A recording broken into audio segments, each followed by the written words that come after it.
ተያይዘዋል ማለት ነው።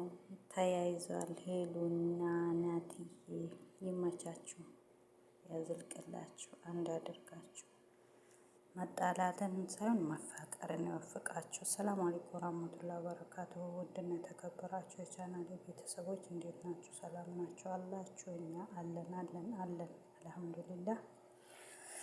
አዲስ ሆናችሁ ሰብስክራይብ፣ ሼር፣ ላይክ እያረጋችሁ አበረታቱኝ ውድ ቤተሰቦቼ። እናንተም ያለኛ እኛም ያለ እናንተ ብርታታችን ጽናታችን ያው አንድ ያው እኛው ነውና አበረታቱን።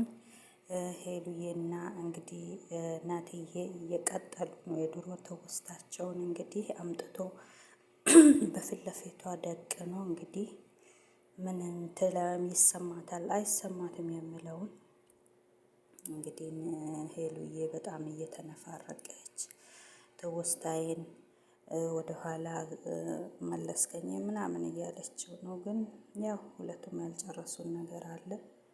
ብጋጩም ያው በግጭት መሀል ፍቅርም እንዳለ ነው። ያው አልጨረሱም እና ያዘልቃቸው አንድ ያድርጋቸው ብለን ዱዓ የምናረገው እንግዲህ መጣላትን ሳይሆን መስማማትን መፋቀርን ነው እኛ የምንፈልገው። ሁለቱ ደግሞ ጥምዶች ናቸው። ከመጀመሪያም እስከ መጨረሻ ያዘልቅላቸው። በጣም ደስ የሚሉ ጥምዶች ስለሆኑ እንግዲህ እኛም አይዟችሁ፣ አብሽሩ፣ በርቱ፣ ጠንክሩን እያልን እንግዲህ እና አበረታታቸው። መቼስ ያለኛ ማናላቸው እና በጣም ተሰምቷታል ይሄን ያክል ጊዜ በማቆየቱ በጣም ነው እንትን ያለችው። እሱ ደግሞ አንቺ አትፍተሹ እኔ ደግሞ በማስቀመጤ ነው እንትን አልሽው እያለ ነው። መልካም ቆይታ ይሁንላችሁ ውዶች።